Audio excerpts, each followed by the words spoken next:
નમસ્કાર નિર્માણ ન્યૂઝની વિશેષ રજૂઆત આઈપીએલ 2024 કાર્યક્રમ સાથે હું છું યજ્ઞ ત્રિવેદી। દર્શક મિત્રો, આઈપીએલ 2024 કાર્યક્રમમાં આજે ચર્ચા કરવા જઈ રહ્યા છે ગઈકાલની બે મેચને લઈને અને આજની એક મહત્વપૂર્ણ મેચ છે તેને લઈને। મહત્વની વાત કહેવાય કે ગઈકાલની જે બે મેચ હતી એમાં કોલકાતા નાઇટ રાઇડર્સ દ્વારા જે પ્રમાણે ક્યાંક બેટિંગ કરવામાં આવી, એમ કહેવાય છે કોઈ પણ એક પ્લેયર રમી જાય જ્યારે ટીમમાં ત્યારે આખી ટીમનો બેડો પાર થઈ જતો હોય છે અને એ જ સિચ્યુએશન ગઈકાલે પણ જોવા મળી। ગઈકાલે કોલકાતા નાઇટ રાઇડર્સના જે સોલ્ટ જે બેટિંગ કરતા હતા તે અદ્ભુત બેટિંગ કરતા હતા અને તેમાં ક્યાંક કલકત્તાએ જીત હાંસલ પણ કરી લીધી અને તેની સાથે જે સિચ્યુએશન હતી તેના કરતાં ક્યાંક અલગ જ સિચ્યુએશન લાઈન ઊભી કરી દીધી। જ્યારે આજની વાત કરીએ તો આજે પણ જે એક બહુ મહત્વપૂર્ણ મેચ તો છે, પણ તેની સાથે ગઈકાલે એક બહુ મહત્વપૂર્ણ રાઇવલરી વીક જે કહેવાતું હતું અને રાઇવલરી વીકમાં Chennai super king versus Mumbai Indians, એમ લાગતું હતું કે વાનખેડે સ્ટેડિયમ નથી, આ ચેન્નઈનું ચેપોક સ્ટેડિયમ છે ને એવી ક્યાંક પરિસ્થિતિ ગઈકાલે જોવા મળી હતી અને એમાં પણ દરેક લોકો માત્ર એક જ વ્યક્તિને જોવા માટે આવતા હતા અને તે રોહિત શર્મા નહીં પરંતુ એ મહેન્દ્રસિંહ ધોની હતા। અને ગઈકાલે મહેન્દ્રસિંહ ધોનીએ જે છેલ્લી ઓવરમાં 20 રન જે લગાવ્યા જેના કારણે આખી મેચ તેઓ જીતી ગયા। મહત્વની વાત કહેવાય કે આજે પણ royal Challengers Bangalore versus Sunrisers હૈદરાબાદની જે મેચ થવા જઈ રહી છે। સનરાઇઝર્સ હૈદરાબાદની વાત કરીએ તો અત્યાર સુધી સારી એવી જે પ્લેટફોર્મ પર છે, જો ટેબલની વાત કરું તો સનરાઇઝર્સ હૈદરાબાદ અત્યારે હાલ તો 4થા ક્રમે છે, બીજી બાજુ રોયલ ચેલેન્જર્સ બેંગ્લોર એ 10મા ક્રમે છે। એટલે કે ક્યાંક આજની જે મેચ છે તે ક્યાંક નિર્ણાયક થોડી ઘણી સાબિત થશે એ કોના માટે? સનરાઇઝર્સ હૈદરાબાદ માટે, કારણ કે જો એ જીતશે તો પોઈન્ટ ટેબલમાં 4થું સ્થાન એનું જે છે એ જ અત્યારે આવતો જે જોવા મળશે અને ક્યાંક કહેવાય કે અત્યાર સુધીની જે પોઝિશન જોવા મળી હતી તે ઘણી અત્યારે આવતો મહત્વપૂર્ણ પણ છે। ત્યારે આ બંને મેચની જો વાત કરીએ તો બંને મેચ બહુ જ મહત્વપૂર્ણ હતી।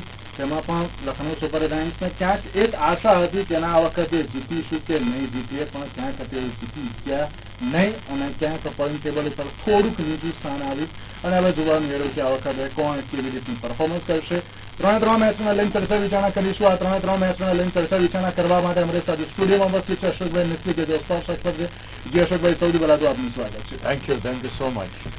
અશોકભાઈ, સૌથી મહત્વનો પ્રશ્ન અને જે પહેલી મેચનો જે પ્રશ્ન, Lucknow super giants versus Kolkata knight riders, સૌથી પહેલા મારો સવાલ એ કે લખનઉ સુપર જાયન્ટ્સની કેમ બેટિંગ આ પ્રકારની જોવા મળી?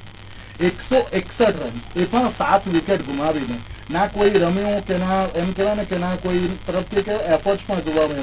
માત્ર KL Rahul 39 run, Ayush Badoni 29 run અને દર વખતની જેમ એક જ આધાર અને એ હતો નિકોલસ પુરન અને એમાં 45 રન જે તેમણે લગાવે ક્યાંક આખી મેચ અત્યારે તો સંભાળી તો લીધી, પણ હવે સવાલ એ છે કે હવે આજે મેચમાં થશે શું? કેમ લખનઉ સુપર જાયન્ટ્સ દર વખત કરતા અત્યારે આટલું બધું જે સ્લો જોવા મળી રહ્યું છે? સૌથી પહેલી વાત તો એ છે કે લખનઉ સુપર જાયન્ટ્સની જે રમત છે, ડીકોક છે કે રાહુલ છે કે આ બધા જે ખેલાડીઓ છે જે પ્રકારની રમત અત્યારે રમી રહ્યા છે, શરૂઆતના તબક્કામાં થોડી ઘણી નબળી ટીમો સામે સારું પ્રદર્શન કરીને પોઈન્ટ ટેબલ ઉપર ટોચ ઉપર આવી ગયેલી આ ટીમ છે અને હવે એને તકલીફ પડે છે, કારણ કે હવે જે ટીમો આવી રહી છે મજબૂત ટીમો આવી રહી છે। હવે જે ટીમો આવી રહી છે એમના કરતાં સારું રમતી હોય એવી ટીમો આવી રહી છે। તો આજે ગઈકાલનું જે ટોટલ હતું 161 or something, I mean it was just an ordinary total। કોઈ પણ દિવસ કોઈ પણ મેચમાં, એ પણ આઈપીએલની 20 ઓવર્સમાં તમે આટલો નાનો સ્કોર કરો તો કોઈ પણ રીતે તમે પ્રતિસ્પર્ધી ટીમ પર દબાણ લાવી શકો નહીં, એ ખૂબ સ્વાભાવિક છે। એટલે પહેલી વસ્તુ તો એકદમ પુઅર બેટિંગ જોઈ। ડીકોકના 10 રન, 39 રન રાહુલના, હુડાના 8, બદોનીના 29, સોનીસના 10, પૂરન 45 રન। સવાલ એ છે કે દર વખતે પૂરન તમારા માટે રમે એવું શક્ય નથી। જો ટોપ ઓર્ડર કોઈ ટીમનો રમે નહીં અને તદ્દન આ રીતના જો પ્રદર્શન કરે ને દરેક મેચમાં તો ચાલે નહીં। તમે જો કેએલ રાહુલની ટીમ રિસન્ટ પાસમાં જે સ્કોર કર્યો છે આ જ પ્રમાણેનો સ્કોર થાય છે, કોઈ સિગ્નિફિકન્ટ કંઈ જોવા નથી મળતું કે જેને એમ કહેવાય કે હા બરાબર રમે છે। તો અહીં આગળ એ છે કે નબળી બેટિંગ એના કારણે તમારી પાસે ધારો કે સારી બોલિંગ હોય તે છતાં પણ તમે સામેની ટીમ પર ઇમ્પેક્ટ પાડી શકો નહીં, કારણ કે તમે જે સ્કોર આપ્યો છે, તમે જે લક્ષ્ય આપ્યું છે એ જ એટલું નાનું છે કે જેનાથી કોઈ દબાણ આવવાનું નથી। ગઈકાલે ઇવન બેટિંગની તમે વાત કરો તો જે રીતે શોર્ટ રમ્યો, ઇઝ ગોન ફાસ્ટ, બહુ સરસ રમ્યો, શોર્ટ્સ મારે બધું. પણ બેક ઓફ ધ માઇન્ડ શું હતું? બેક ઓફ ધ માઇન્ડ એ હતું કે ભાઈ આપણું ટાર્ગેટ મોટું નથી. કદાચ ઓપનિંગમાં આવી ગયેલ ખેલાડી જો ફાસ્ટ રમવામાં આઉટ થશે તો ટીમની પાછળ બીજા સંભાળી લેશે. જો આ ટોટલ 200 રનનું હોત તો it would have been difficult કે શોર્ટને રમવું પણ અને રન્સ બનાવવા પણ. યસ, શોર્ટ બહુ સરસ રમ્યો અને ખાસ કરીને ફોર્મમાં આવ્યો એટલે બાકીના ખેલાડીઓને થોડી રાહત થઈ, કારણ કે આ ટીમ મોટા ભાગે તો નારાયણ ઉપર આધાર રાખીને બેસતી હતી કે નારાયણ રમે તો જીતે, કારણ નારાયણ ભાઈ બેસ્યા અને એકચ્યુઅલી જોવા રહ્યો તો ફિર શોર્ટ રમી ગયો. એટલે ના, હી is a complete batsman. So this is called આ જે ફોર્મમાં આવ્યો કહેવાય, જેમ પડીકલની આપણે બેટિંગ જોઈ કે ફોર્મમાં આવ્યો છે, સોરી ગાયકવાડની જે બેટિંગ જોઈ કે જે રીતે એ રમી રહ્યો છે, is back in the side, એ રીતના અહીંયા શોર્ટ, કારણ કે શોર્ટનું ફોર્મમાં આવવું ઇટ મીન્સ કે એનો ટાઈમિંગ પરફેક્ટ આવી ગયો, એના ડ્રાઇવ્સ બરાબર થાય છે, શોર્ટ્સ બરાબર રમાય છે. So he can be the one of the best player amongst the team. એટલે હું માનું છું કે SRHની સ્થિતિ જો લખનૌની સ્થિતિ જો નહીં સુધરે અથવા તો આ ટીમને પાછળ જતા વાર નહીં લાગે. બિલકુલ બિલકુલ દે ડોન્ટ હેવ એટલો સારો એમનો બોલિંગ એટેક નથી, એફર્ટ પણ નથી જોવા મળતા, બેટિંગમાં પણ નથી જોવા મળતા, ઇવન બોલિંગમાં પણ નથી જોવા મળતા. એ લોકોના તમે ફેસ એક્સપ્રેશન જુઓ, એ લોકોની બોડી લેંગ્વેજ જુઓ કે રાહુલની પાસે કોઈ ડિમાન્ડિંગ એક્સપ્રેશન જ નથી કે યાર આવું કેમ કર્યું, આમ ના થવું જોઈએ, આમ કરો, આમ ન. So there is nothing left out. જ્યારે તમારી પાસે કેપ્ટન પોતે ડિમાન્ડિંગ ના હોય ત્યાર પછી તમે ટીમ ના એ કરી શકો. અને બની શકે કે તમારા કરતાં સારા ખેલાડીઓ પેલા હોય કે તમારા કરતાં ચડિયાતા ખેલાડીઓ, but you are the captain, you are suppose to tell them કે ભાઈ આ વસ્તુ આવી રીતના છે. તો ક્યાંક ડીકોક, રાહુલ, હુડ્ડા, બધોની, સ્ટોઇનિસ અને પૂરન, જે દિવસે પૂરન નથી રમતો એ દિવસે મેચ ડગો થઈ જાય. બિલકુલ તમારી પાસે જો બેટિંગનો એ ના હોય તો 150-160 થી આ જમાનામાં 277 રન, 277 બિલકુલ 277 રનનું ટોટલ થતું હોય ત્યાં 165 કોઈ રીતે દબાણ લાવી શકે નહીં. એટલે આ બહુ મહત્વની વસ્તુ છે કે if you don't have a good score તમારે જીતવાની કોઈ અપેક્ષા જ ના રાખવી જોઈએ. અને એ સેમ થિંગ ઇઝ હેપનિંગ. અહીંયા આગળ નસીબથી કોઈ વાર જીતી ગયા અલગ વસ્તુ છે, અધરવાઇઝ તમારે જો વિન કરવું હોય તો તમારે ટોટલ તો મૂકવું પડશે. બિલકુલ બિલકુલ સાચી વાત છે. અને ક્યાંક અત્યારે તો જે એફર્ટ્સ ધરાવતો હોવા બહુ જરૂરી છે, પરંતુ એફર્ટ્સ નતા જોવા મળ્યા. એમ કહેવાય અશોકભાઈ કે કલકત્તા દ્વારા જે કોઈ પણ બેટિંગ કરવામાં આવી, ઇવન જે બોલિંગ કરવામાં આવી, એ ઘણી મહત્વની હતી, એમાં કોઈ શંકા સ્થાન નહીં. કારણ કે 20 ઓવરમાં તમે 161 રન અત્યારે તો આપીને 7 વિકેટ અત્યારે તો જો ગુમાવતું હોય ટીમ, તો ચોક્કસ એમ કહેવાય કે બોલિંગ ઘણી સારી એવી છે. પણ સામે બેટિંગમાં પણ જોવા જઈએ કોઈ એક જ પ્લેયર રમે, કોઈ પણ એક જ પ્લેયર, કોઈ બહુ વધારે ધન બહુ આપણે કહેવાય ને કે કોઈ લોડ નહીં લેવાનો, કોઈ એક રમે એમાં અમારે બધું થઈ જશે, આ એવી રીતનું આખું ખાતું છે. તો શું કહેશું, ગઈકાલે ક્યાંક લખનૌ સુપર જાયન્ટ્સ આ વખતે જે ગઈ સિઝનમાં જોયું હતું આપણે કે ના આ વખતે જીતવા જ આવ્યા છે, પણ આ વખતે કંઈ જ નથી જોવા મળતું. સી, ગયા વખતે દે વર એગ્રેસિવ. અહીંયા આગળ અમદાવાદમાં જ્યારે એમના ડાયરેક્ટર સાથે મિટિંગ હતી અને કેપ્ટનને બધા આવ્યા હતા અને પત્રકાર પરિષદ જે લોકોએ કરી હતી, અરેન્જ કરી હતી, ત્યારે એમ લાગતું હતું કે દે હેવ વિઝન અને એ લોકો કંઈક કરવા માગે છે. દે વોન્ટેડ ટુ વિન અથવા તો આ ટુર્નામેન્ટની અંદર કંઈક નવું કરવા માગે છે, બિકોઝ ટીમ વોઝ ન્યુ. પણ એ જે કાળક્રમે પહેલા વર્ષે જ જોવા મળ્યું એ ઓવર ધી યર એ વસ્તુ જોવા મળતી નથી. હવે સવાલ એ છે કે તમારી પાસે જે ખેલાડીઓ છે એ ખેલાડીઓનું જે તમે આ ધારો કે ચેન્નઈ સુપર કિંગ તો 5 ખેલાડીઓ એવા છે કે 10 વર્ષથી રમે છે, મુંબઈ ઇન્ડિયન્સ 5 ખેલાડીઓ એવા છે કે 10 વર્ષથી રમે છે. તો you have to have the base of experience, base of understanding, એ અહીંયા દેખાતું નથી.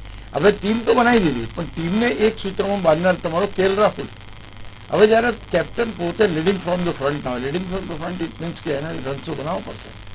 શરૂઆતના તબક્કામાં જે કોઈ ખેલાડી મીન્સ કે ઓપનિંગ બેટ્સમેનનો પણ ડાઉન, આ સુધીના જે ખેલાડીઓ કેપ્ટન હોય એના ઉપર જવાબદારી સૌથી વધારે હોય છે, કારણ કે એમની વિકેટ પડવાની સાથે આખી ટીમનું મોરલ ડાઉન થાય છે. એટલે બહુ જ જરૂરી છે કે તમારું ઓપનર રમે. રોહિત શર્મા જ્યારે કેપ્ટન હતા ત્યારે બી તમે વાત કરો તો વેનએવર હી ઇઝ પ્લેઇંગ અને જ્યારે ના રમે ત્યારે ટીમ પર મોટું સંકટ આવે. તો હું માનું છું કે કેએલ રાહુલે પોતાનો પરફોર્મન્સ પહેલાં તો સુધારવો પડશે. He should be more reliable. બીજું કે પૂરન એક ખેલાડી છે એ 5મા ક્રમે આવે છે અને એનાથી તમે દરેક વખતે મેચ જીતી ના શકો. સેકન્ડલી કે તમારી પાસે એટલા સારા બોલિંગ ઓપ્શન પણ નથી. તમારે જે બોલિંગ ઓપ્શન છે બિશ્નોઈ છે, કૃણાલ છે, દે આર નોટ ઇફેક્ટિવ. બીજું બિશ્નોઈ ધારો કે વિકેટ લે છે તેવો તો એક કેચ ખોય એવા બેટ્સમેનનો કે જે બેટ્સમેન 100 રન મારી જાય. બિલકુલ. તમે કોમ્પન્સેટ કોની સામે કરશો? તો આ જે વસ્તુ ખૂટે છે એ ક્યાંક લખનઉ માટે એક સારા બોલરની જરૂર તો લખનઉમાં ચોક્કસ એમને પડશે. પણ સાથે સાથે બેટિંગ પ્રોવેસ, બેટિંગ જો એ લોકો સારી નહીં કરે અથવા તો શરૂઆતના 4 બેટ્સમેન ટીમના 80% રન આવે. રાહુલે પણ રિસ્પોન્સિબિલિટી લેવી જરૂરી છે. પણ ક્યારે લેશે એ લોકો? આમાં તો આમાં 2025 હા, એનું કારણ છે કે અત્યારે ધારો કે half of the IPL is gone. હા, બિલકુલ. તમે હાફ આઈપીએલ માં ઉપર રહ્યા, હવે તમે ધડાધડ નીચે ઉતરશો કારણ કે હવે સારી ટીમો ટકરાશે. બિલકુલ. હવે તમે પહેલા જેવું નહીં હોય કે ચલો ટીમ હજુ ઓર્ગેનાઇઝ થાય છે, ખેલાડીઓ બે આયા નથી, 2 ખેલાડીઓ, આમ જેવું નથી. નાઉ ટીમ્સ આર ગુડ. તો તે વખતે તો ફાઇટ મળશે. એટલે અને ટેબલ ઉપર સ્થાન મેળવવાનું શરૂ કરી દીધું છે. અને બીજું કે તમે આવવા માંડ્યા છે. પાછળની બધી મુંબઈ ઇન્ડિયન્સ આગળ આવી, ત્યાર પછી બાકીની બધી ટીમો આગળ આવવા માંડી છે. એટલે એવું કંઈ નથી કે નહીં. અને બીજું કે આ પર્ટિક્યુલર ટીમ જે છે એ એવું તો બનશે નહીં કે સાથે મેચો જીતી જાય. એ તો પોસિબિલિટી છે નહીં, એટલો દમ તો છે નહીં. તો એકાદ 2 મેચો કદાચ જીતે તો એ પોઈન્ટ ટેબલ ઉપર ટોચ ઉપર રહેવું મુશ્કેલ પડવાનું જ છે. એટલે જો નેક્સ્ટ મેચ ઓનવર્ડ્સ જો એ જાગતા નથી અથવા તો બેટિંગ નથી કરતા, સૌથી હજુ કહું છું બેટિંગ નથી કરતા, because batting is only thing કે જે બચાવી શકે. તમારી પાસે જો મહેન્દ્રસિંહ ધોનીએ બીજી મેચ ના માર્યો તો 20 રનથી હારી ગયા મુંબઈ વાળા, એવી પરિસ્થિતિ થાય. એટલે તમારા માટે જરૂરી છે રન્સ કેટલા બને છે. બિલકુલ સાચી વાત છે. હવે જોવાનું એ રહ્યું કે હવે લખનઉ સુપર જાયન્ટ્સ હવે કેવી રીતનું પરફોર્મન્સ આવે છે. કલકત્તાએ તો ક્યાંક ટોપ 4માં પોતાનું સ્થાન અત્યારે તો સાચવવા માટે મહેનત શરૂ કરી દીધી છે. લખનઉ સુપર જાયન્ટ્સ હવે આગામી કાર્યક્રમમાં અને તેની સાથે આગામી મેચમાં કેવી રીતનું પરફોર્મન્સ કરે છે તે તો હવે જોવાનું જ રહ્યું. અશોકભાઈ, બીજી મેચની વાત કરીએ. બીજી મેચ બહુ મહત્વપૂર્ણ હતી. એમ કહેવાય કે કાલે બધાને સન્ડે બનાવી દીધો બીજી મેચ. Absolutely. Mumbai Indians versus Chennai super king. Ashokbhai, અત્યાર સુધી તમે કહેતા આવ્યા છો, યુ આર ઓલવેઝ રાઈટ, કે મુંબઈ ઇન્ડિયન્સની જે ટીમ છે તેના ઘણા બધા ચાહકો હોય છે, પણ જ્યાં ચેન્નઈ સુપર કિંગ જાય છે ત્યાં યલો આર્મી બની જતું હોય છે. હું શરૂઆતની અહીંયાથી જ વાત કરું તો Gujarat Titans versus Chennai super king જે હતું ફાઇનલ, ત્યારે ગુજરાત ટાઇટન્સ એક પણ સપોર્ટર એવો જોવા નહોતો મળ્યો. ત્યાં બધે જ યલો આર્મી હતી. ગઈકાલે એમ કહેવાય ને કે એક આમાં હતું કે ના મુંબઈ ઇન્ડિયન્સ છે યાર, મુંબઈ ઇન્ડિયન્સ માટે દરેક લોકો હોય, કેમ ના હોય, આમચી મુંબઈ. પણ કાલે યલો આર્મી અને દરેક લોકો ક્યાંક ચેન્નઈ સુપર કિંગને સપોર્ટ આપવા માટે પહોંચ્યા હતા. અશોકભાઈ, એવું ક્યાંક કહી શકાય કે જ્યારે તમે કોઈ એક જે સ્ટેડિયમ ઉપર મેચ રમતા હોય, તમારું હોમ ગ્રાઉન્ડ હોય, પણ હોમ ગ્રાઉન્ડમાં ક્યાંક તમને સપોર્ટ ના મળે, તમારી સામેની ટીમને સપોર્ટ મળે તો થોડો કોન્ફિડન્સ અત્યારે તો જે એમ કહેવાય કે સ્ટેબલ ના રહે. સાથે અશોકભાઈ, એક બહુ જ મહત્વની વાત કે તમામ લોકો એક જ વ્યક્તિને જોવા આવતા હતા. કાલે એમ કહેવાય કે આમચી મુંબઈની વાત હતી, પણ રોહિત શર્મા, હાર્દિક પંડ્યા કોઈ નહોતું. મહેન્દ્રસિંહ ધોની, જે 128 ડોલ્બી સાઉન્ડ જે વખતે એમની એન્ટ્રી ઉપર જે જોવા મળ્યો હતો તે ચોક્કસથી અદ્ભુત હતો. અને એ જે 20 રન હતા તે ક્યાંક આખી મેચ પલટી નાખી. ગઈકાલે યલો આર્મીને લઈને શું કહેશો? અને મહેન્દ્રસિંહ ધોની, જે ગઈકાલે એક મીમ બહુ જ વાયરલ થતા હતા, the man, the myth and the legend is Mahendra Singh Dhoni. શું કહેશો તેના લઈને? ઓફકોર્સ શબ્દો તો કંઈ વાપરવાના, કારણ કે એના માટે તો સર્વાધિક અને સારામાં સારા શબ્દો વપરાઈ ચૂક્યા છે. સવાલ એ છે કે એક ખેલાડીએ પોતાની બલબૂતા પર, પોતાની રમતથી, પોતાની શૈલીથી, પોતાની મહેનતથી એક ટીમને બનાવી છે અને એ ટીમને એટલી લોકપ્રિય બનાવી છે, અને જેમાં મહેન્દ્રસિંહ ધોની પોતે એ મુખ્ય કિરદાર નિભાવે છે. ગયા વખતે હાર્દિક પંડ્યાને પૂછવામાં આવ્યું હતું કે તમે કેમ હારી ગયા, જ્યારે અહીંયા આગળ ફાઇનલ હારી ગયા ત્યારે એણે આ સ્પષ્ટ કીધું હતું કે ભલે મેચ અમારી હતી પણ લોકો તો ધોની જ કરતા હતા. બિલકુલ. સો અને એવું એક મેદાન ચેન્નઈમાં હોય તો તમે માની શકો ત્યાંનો લોકપ્રિય ખેલાડી, એણે એમ કીધું કે કોઈ પણ દુનિયાના અથવા તો ભારતના કોઈ પણ મેદાન ઉપર તમે જો CSK સામે મેચ રમવાની હોય તો તમે અંડર પ્રેશર રહેશો, કારણ કે CSKના સપોર્ટર તમને દરેક જગ્યાએ જોવા મળશે. બિલકુલ. ગુજરાત ટાઇટન્સે ટી-શર્ટ બધાને આપી હતી, કોઈ પહેરી નહીં, તમે વિચાર કરો.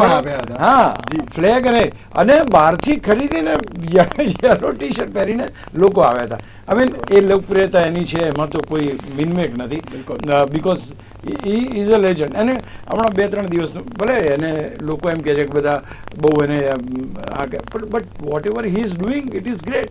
42 વર્ષની ઉંમરે 3 છગ્ગા 3 બોલમાં જડી દેવા, it is not a joke યાર, it is not a joke. બિલકુલ સાચી. તમે ગમે ત્યાં તમે જો એ જ્યારે ઉતરે ત્યારે કેમ આટલો અવાજ, કેમ આટલું બૂમાબૂમ, બિલકુલ બિલકુલ. લોકોને એ માણસ કેમ આટલો ગમે છે? એ તો હજુ કારણો શું? કારણ કે આટલું લોકપ્રિય કોઈ નથી થયું. આ ભૂતકાળમાં આટલા બધા મોટા મોટા ક્રિકેટર આવ્યા, કોઈનાથી આટલું બધું સ્ટેડિયમ આખું એ થઈ જાય અથવા તો નથી બન્યું, ઇન્ક્લુડિંગ સચિન તેંડુલકર. બિલકુલ. સંપૂર્ણપણે આપણે એનું રિસ્પેક્ટ કરીએ, બટ જે લોકપ્રિયતા છે એ CSK ના ધોની જેવી નથી. અને કાલે બીજી એક સરસ મજાની કોમેન્ટ તમે જો, મીમ્સ તો બહુ બધા ચાલે છે તો આપણે જોઈએ છીએ. બિલકુલ બિલકુલ. કાલે સરસ એને કોમેન્ટ કરી. ઋતુરાજ ગાયકવાડને પૂછવામાં આવ્યું કે શું થયું ભાઈ તારું, કેવી રહી તારી મેચ? એટલે એણે કહ્યું કે અમારો યંગ વિકેટ કીપર છે, એણે 3 છગ્ગા માર્યા એટલે અમે જીત્યા. બિલકુલ. આજે વિચાર કરો કે યંગ કેપ્ટન એમ કહે છે કે મારો યંગ વિકેટ કીપર છે, એણે 3 છગ્ગા માર્યા. બિલકુલ બિલકુલ. So this is Dhoni. અમે ના કોઈ શબ્દે કે અહીંયા અને બીજું કે ધોની સામે હાર્દિક પંડ્યા છેલ્લી ઓવર કેમ આવ્યા છે? બિલકુલ સાચી વાત છે. એને એમ લાગ્યું કે હું આની વિકેટ લઉં તો હીરો થઈ જાઉં. ઇટ ડઝન્ટ હેપન ભાઈ. બિલકુલ બિલકુલ સાચી. તમે આજે કેટલી બધી ક્રિટિસાઇઝ કર્યું છે. આજે સુનિલ ગાવસ્કરની આખી મેં પેલી એ સાંભળી, યસ એ કેપ્ટનશીપ બી ખરાબ અને એમની બોલિંગ પણ ખરાબ. એની ઝોનમાં એને જોઈએ એ પ્રકારના બોલ તમે નાખો છો. તમને ખબર છે કે સામે ખેલાડી વર્લ્ડ બેસ્ટ ખેલાડી છે, અમુક પ્રકારના બોલમાં તો એ છોડે નહીં એવો છે. બિલકુલ. છતાં તમે બોલર તરીકે ફેલ ગયા અને કેપ્ટન તરીકે ફેલ ગયા કે છેલ્લી ઓવર નાખવા તમે આવ્યા. ક્યારે આપણે કોઈ હાર્દિક પંડ્યાને ક્રિટિસાઇઝ કરવાનો બહુ ઈરાદો નથી, કારણ કે he is already getting criticise on his own this thing. તમે આજે અમુક ખેલાડીઓને અમુક રીતે જ્યારે એ કરો, બિહેવ કરો અને ક્યાંક હવે આમાં શું થયું કે 2 ટીમોની હાલત ખરાબ થઈ ગઈ. ગુજરાત ટાઇટન્સ બગડી ગઈ બીકોઝ હાર્દિક પંડ્યા જતો. બિલકુલ બિલકુલ. ત્યાં આગળ એટલો બધો અંદર અસંતોષ થઈ ગયો કે લોકો કાલે સૌથી વધારે, મેં આજે એક આર્ટિકલ લખ્યો, જનાધાર ગુમાવી દીધો. મેં લખ્યું કે મુંબઈએ પોતાનો જનાધાર ગુમાવી દીધો. બિલકુલ બિલકુલ સાચી વાત. કોઈ એમના માટે તાળીઓ પાડવા તૈયાર નથી.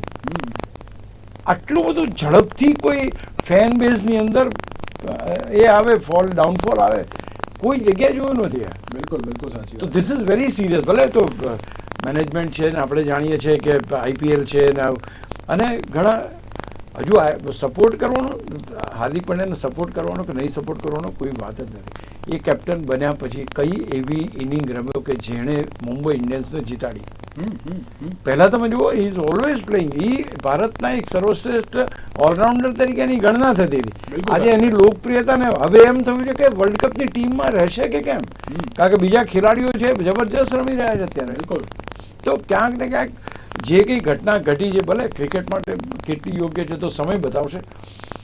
કાલની મેચમાં યસ, મહેન્દ્રસિંહ ધોનીનું ફેક્ટર જબરજસ્ત હતું. બોલિંગ ડિપાર્ટમેન્ટ જે રીતે બોલિંગ કરી છે, પથિરાનાએ જે રીતે બોલિંગ કરી છે, આઈ મીન આજે હાર્દિક પંડ્યા બોલ્યો છે કે ભાઈ ચેન્નઈનો બુમરાહ અમને હેરાન કરી નાખ્યા. બિલકુલ બિલકુલ સાચી વાત છે. અરે સોરી, ચેન્નઈના મલિંગાએ ચેન્નઈના મલિંગાએ અમને હેરાન કરી નાખ્યા. અને એમ કહેવાય ને કે એક ડર હતો જ્યારે 2 વિકેટ પડી ગઈ ને પછી જે શેફર્ડ આવ્યા, સોરી 3 વિકેટ પડી ગઈ આઈ થિંક, ત્યારે શેફર્ડ આવ્યા ને ત્યારે દરેક લોકોને એક આશા હતી કે ના ગમે તેમ કરીને આ વિકેટ આજે 6 મારી દેશે, કારણ કે આપણે પણ યાદ હશે છેલ્લી ઓવરમાં 32 જે પ્રમાણે શેફર્ડે બનાવ્યા હતા. એટલે એક આશા હતી. પણ જ્યારે પથિરાને જે વિકેટ લીધી ને ત્યારે ક્યાં ઉડી ગયો દરેક લોકો એમ કહ્યું કે આ મલિંગા હોય, આ મલિંગા છે, આ મલિંગા છે. એટલે ક્યાંક હું તો શાર્દુલ ઠાકુરને બહુ અભિનંદન આપીશ. શાર્દુલ ઠાકુરે 16મી ઓવરમાં માત્ર 2 રન આપ્યા. બિલકુલ. 16th over only 2 runs considered. અને ત્યાંથી આખી આજે તમારી પાસે 14-15 રન કરવાની તમારી રિક્વાયરમેન્ટ હોય અને એની સામે તમે 2 રન આપો, કેટલો બધો તમારો પેલો એ વધી જાય, રન રેટ વધી જાય. તો એબ્સોલ્યુટલી સુપર બોલિંગ. કાલની જે બોલિંગ એટેક છે ચેન્નઈ સુપર કિંગનો, ક્યાંક સલામ કરવી પડે. અને હવે એ પણ કાલે ઇવન રવિન્દ્ર જાડેજાને બહુ માર પડ્યો કાલે. હા, હી વોઝ બીન ટેક, આના ઝપાટે ચડી ગયો હતો રોહિત શર્માના. એને જબરજસ્ત એ કર્યું. અશોકભાઈ, ગઈકાલે ચલો આપણે મહેન્દ્રસિંહ ધોનીની વાત કરી, યલો આર્મીની પણ વાત કરીએ, પણ અશોકભાઈ એક વસ્તુ કાલ કહેવાય કે હિટમેન ફરી એકવાર દેખાયો છે. રોહિત શર્મા એમની જે બેટિંગ છે ફરી એકવાર અત્યારે તો જે સામે આવી છે કે ના રોહિત શર્મા હજુ પણ ક્યાંક કરી શકે છે. ભલે સામે વિકેટ પડતી હતી તે ઊભા રહ્યા અને ક્યાંક 20 રને અત્યારે તો જે ચલો હાર મેળવી પણ 20 રને મેળવી. જો એ ન હોત તો ક્યાંક એમ કહી શકાય કે 30-35 રને હાર મેળવે. પણ શું કહેશો, કાલે ફરી એકવાર જે રોહિત શર્માનું કમબેક જોવા મળ્યું છે? યજ્ઞ, રોહિત શર્મા IPL 2024 ની અંદર સારામાં સારા પાવર પ્લેની અંદર સૌથી વધુ રન કરનાર ખેલાડી છે. બિલકુલ એની એવરેજ છે જ. કાલે સેન્ચુરી મારી એણે A+. બાકી એણે આ રીતે જ એણે જે સ્કોર કર્યો છે એ 15 રન 18 રન 20 રન એ રીતે જ કર્યા છે. So he is a danger man. બિલકુલ. અને એને ક્યાં તમે અરે રવિન્દ્ર જાડેજાને ભૂલવાડી દીધું ક્યાં બોલિંગ કરવી, 2 છગ્ગા આમથી આમ એ કરી નાખ્યા. તો આ તો ખતરનાક બેટ્સમેન છે. અને નોટ ઓનલી દેટ, હમણાં કોઈ જૂનો એક ઇન્ટરવ્યૂ જોયો હતો, એમાં પાકિસ્તાનના કોઈ પ્લેયરનો એ વાત હતી. એટલે એમ કહેતો હતો કે ભાઈ મને સૌથી વધારે ડર લાગતો હોય તો મને રોહિત શર્માનો લાગે, એમ બોલર હતો એ કે એનાથી એ કેવા છગ્ગા મારે એ ખબર જ નથી પડતી ને. He is great. એમાં એની બેટિંગ છે મુસ્તફિઝુર રહેમાને જે એમ કહેવાય ને કે બહાર અત્યારે તો બોલ નાખ્યા ત્યાંથી પણ તમે 6 કે 4 જેવો રમી એ જ કહેવા માંગુ છું કે એની પાસે જે વેરાયટી ઓફ પ્લેઇંગ છે, પર્ટિક્યુલરલી આ ફોર્મેટમાં, ઇઝ ટુ ગુડ એમ. બિલકુલ. એટલે તો તમારી પાસે અને આ બધા ખેલાડીઓ છે ને, પેલા બધા ચર્ચા કરનારા કે T20 વર્લ્ડ કપમાં ના રમવું જોઈએ, નાના રમવું જોઈએ, આ બધાના મોઢા ઉપર તમાચા છે. આનું નામ T20. બિલકુલ બિલકુલ. અને આ બેટિંગ કહેવાય. આ બેટિંગ કરનાર એક માણસ તમે બતાવો. બિલકુલ બિલકુલ. અશોકભાઈ, એક છેલ્લો પ્રશ્ન 10 સેકન્ડમાં ખાલી કહેતો, ગઈકાલે મુંબઈ ક્યાં હાર્યું? મુંબઈ હારી ગયું ખોટી રણનીતિથી. જે રીતના બોલિંગ ચેન્જીસ કર્યા, ઓલ બોલિંગ ચેન્જીસ વેર એટલા બધા ખરાબ કર્યા કે એની અંદર રન્સ જ ગયા. એટલે ક્યાંક ને ક્યાંક એ રીતે તમે જોવા જાઓ તો એ બોલિંગ એટેક જે એમણે કર્યો છેલ્લી ઓવરમાં, હાર્દિક પંડ્યાને તમે બોલિંગમાં લાવો કે જે હાર્દિક પંડ્યાનું છેલ્લી ઓવર નાખવાનો તો કોઈ એ નથી, એ છે. પ્લસ વચ્ચેની જે કોઈ ઓવર, અને જ્યારે તમારો સ્કોર 200ની ઉપર થઈ જાય, પહેલા બોલથી પ્રેશર આવે અને એ પ્રેશર એ આખી ટુર્નામેન્ટમાં રોહિત શર્મા ઊભા રહ્યા, સામે વિકેટો પડતી ગઈ, કોઈ બચાવવાવાળું નહીં હતું ને છેવટે આવી. અને એ 3 છગ્ગા કે જે હાર્દિક પંડ્યાને પણ યાદ રહેશે, આપણને બધાને પણ યાદ રહેશે, કે જેના કારણે માત્ર 20 રનથી મુંબઈ ઇન્ડિયન્સ હાર્યું. બિલકુલ. વાનખેડે સ્ટેડિયમને પણ યાદ રહેશે, કારણ કે ચલો નો ડાઉટ કે ચલો હોમ ગ્રાઉન્ડ હતું પણ તો પણ ચેન્નઈ સુપર કિંગ જીતી ગયું. અશોકભાઈ, આજની મેચની વાત કરું, Sunrisers Hyderabad versus royal Challengers Bangalore. એક 4થા ક્રમે છે અને એક 10મા ક્રમે છે. આ વખતે રોયલ ચેલેન્જર્સ બેંગ્લોરને ખબર નહીં શું થયું છે, ક્યાંક સારું પરફોર્મન્સ નથી જોવા મળતું. બેંગ્લોરુના જે સ્ટેડિયમ પર મેચ થવા જઈ રહી છે, ચોક્કસ RCBનું હોમ ગ્રાઉન્ડ છે. RCBને અત્યારે તો આગળ આવવું બહુ જરૂરી છે. શું કહેશો તેને લઈને? પહેલી વસ્તુ તો હોમ ગ્રાઉન્ડની વાત કરશો જ નહીં. હોમ ગ્રાઉન્ડમાં તો એણે જ શરૂઆત કરી હતી. એકચ્યુઅલી એ બેંગ્લુરુએ શરૂઆત કરી હતી. 10મી મેચ એ લોકો હારી ગયા ખરાંગા. પહેલી વાર બન્યું હતું. બિલકુલ. આજે IPLમાં. એટલે એ તો પણ તે છતાંય મારી ગટ ફિલિંગ કહે છે કે મેચ જબરજસ્ત હશે. હું બેંગ્લોરની ટીમને કોઈ પણ રીતે હળવાશથી લેતો નથી. પહેલી વાત છે. સામેની ટીમ યસ સારી ટીમ છે, બધી જ વાત બરાબર. બોલર્સ એના સારા છે, બેટર્સ સારા છે, રન્સ સારા છે. તે છતાં પણ હું માનું છું કે Faf du Plessis, Virat Kohli, Jacks, Maxwell, આ 4-5 ખેલાડીઓ, મેક્સવેલને તો રમવું પડશે, નહીંતર મેક્સવેલને હવે ઇટ ઇઝ હાઈ ટાઈમ કે મેક્સવેલની આ છેલ્લી ફેરવેલ IPL બની જશે જો નહીં રમે તો. કારણ કે તમે કેમેરોન ગ્રીન છે એને પણ આજે રમાડવું જોઈએ. તો હું માનું છું કે આ બધા બેટર્સ રમેવા છે, સારા છે. અને એક વસ્તુ છે, બેંગ્લોરને જીતવા માટે એની બેટિંગ ઉપર જ જીતાશે. બોલિંગ નબળી છે એટલે એમણે સ્કોર મોટો મૂકવો પડશે, જે સ્કોર મોટો મૂકી શકે છે. દિનેશ કાર્તિકને બી થોડો તમારે ઉપર લાવવો પડશે. આમાં થાય છે શું, તમારી પાસે સારા ખેલાડી છે, સારા ખેલાડી તમે છેક નીચે રાખો તો એની પાસે રમવાનું કેટલું આવે. બિલકુલ. તો તમને એમ લાગે કે અહીંયા આગળ હવે એનહેન્સ કરવું છે તમારું સ્કોરિંગ, ધારો કે 3 વિકેટ ઝડપથી પડી ગઈ, યુ બ્રિંગ કાર્તિક. બિલકુલ. તો જ તમારો સ્કોરબોર્ડ મૂવિંગ રહેશે. એટલે થોડુંક એને બી અપગ્રેડેશન કરવાની જરૂર છે. તમે દિનેશ કાર્તિક એક સારો ખેલાડી છે, રમી શકે છે, મોટો સ્કોર કરી શકે, દર વખતે 6ઠો 7મો રાખવો યોગ્ય નથી. ટીમની જરૂરિયાત એમ હોય કે નહીં ભાઈ 4થા ક્રમે હવે વિકેટો પડે છે, તો પહેલી વસ્તુ કે વિકેટ રોકી દેશે અને ત્યાર પછી એ રન પણ કરશે. સ્કોરબોર્ડને ટીકિંગ રાખનાર માણસ છે, શોટ સારા રમી શકે છે, પરફેક્શન સાથે રમી શકે છે. અને કાં તો પછી તમે એની પાસે ઓપનિંગ કરાવો, અનધર ઓપ્શન. બિલકુલ બિલકુલ. આની પહેલાંય કરેલું છે, કરવા દો ઓપનિંગ એને. એક ખેલાડી ભલે ફાફ ડુપ્લેસિસ ના રમે, ઓપનિંગમાં વિરાટ કોહલી ને કાર્તિક રમે, બિલકુલ, તો શું થાય કે એનું જે પોટેન્શિયલ છે એ 6 ઓવર્સની અંદર દેખાય. અને એ 6 ઓવર્સની અંદર જો એ ધડાધડી કરી આપે તમને પેલા નારાયણની જેમ, એ તો આ તો નારાયણ કરતા સારો બેટર છે, કોઈ પ્રેમત જ નથી, ઇઝ ધ બેટર ઓનલી. તો એ વસ્તુ બની શકે કે તમે પાવર પ્લેની અંદર સારો સ્કોર કરીને એક ઇમ્પેક્ટ સામેની ટીમ પર લાવી શકો. Ashokbhai, what do you think about Pat Cummins? કારણ કે જ્યારે પેટ કમિન્સનું નામ આવે છે એટલે પછી ગુજરાતની સ્ટેડિયમ યાદ આવી જતું હોય છે. સી, એક વસ્તુ છે, તમે મને એમ કહો કે ફાફ ડુપ્લેસિસ, વિરાટ કોહલી અને મેક્સવેલ, આ 3 ખેલાડીઓને કયો બોલર ડરાઈ શકે? કહો, વર્લ્ડનો કોઈ બોલર ના ડરાઈ શકે, because they have that ability to play everybody. બિલકુલ, બિલકુલ. અહીંયા જે માર ખાય છે એ રણનીતિથી ખાય. તમારી પાસે રણનીતિ નથી કોઈ, તમે કેઝ્યુઅલ રમો છો, તમારી પાસે ડિમાન્ડિંગ નથી કોઈ કે ભાઈ આપણે આટલું રમવાનું છે, આટલા સ્કોર કરવા પડશે. એવરીબડી, તમારી મિટિંગ્સ થાય છે, મિટિંગની અંદર દરેક ટીમ કેવું બિહેવ કરે છે કે ભાઈ નહીં, કમોન, આમ કરવું છે. અહીંયા દેખાતું નથી. અહીંયા સ્પિરિટની જરૂર છે. ઇફ ધેટ કમ્સ ઇન તો હું માનું છું કે આ ટીમ રમે. અને એક ઇનિંગ આજે ભલે જો ચાન્સ મળતો હોય મેક્સવેલને, તો મેક્સવેલની એક ઇનિંગ આવી જાય બસ. બિલકુલ, બિલકુલ. આખા સમીકરણો બદલાઈ જશે સાહેબ.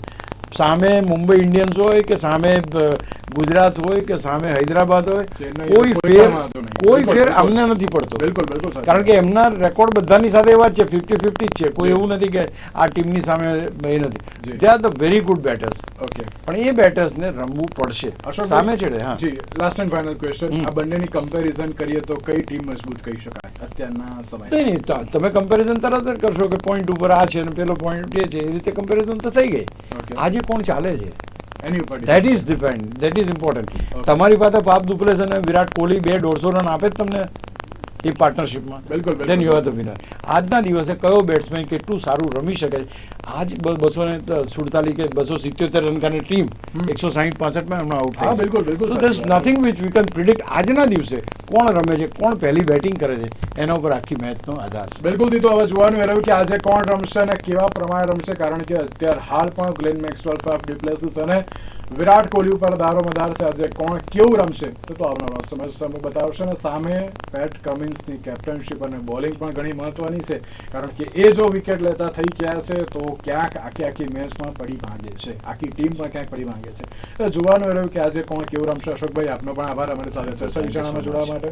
તો દર્શક મિત્રો, આજના વિશેષ કાર્યક્રમમાં બસ રજા આપશો. નમસ્કાર.